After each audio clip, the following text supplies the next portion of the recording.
AABIP video educational series, Argon Plasma Coagulation.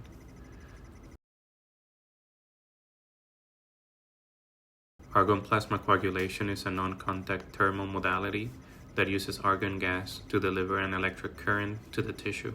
Before using APC, it is important to check the settings in the machine.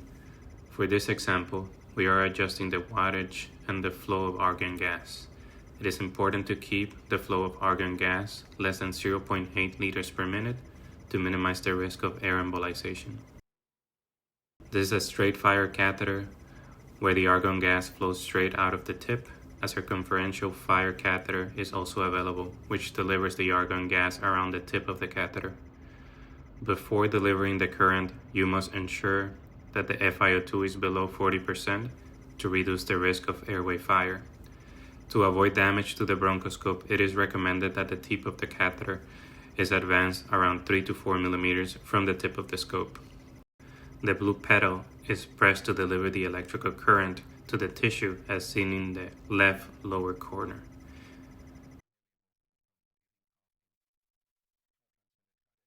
In this example, we see some damage to the normal mucosa, something that should be avoided. Here is another example of APC with a circumferential fire probe being used to treat tumor overgrowth into a silicone stent.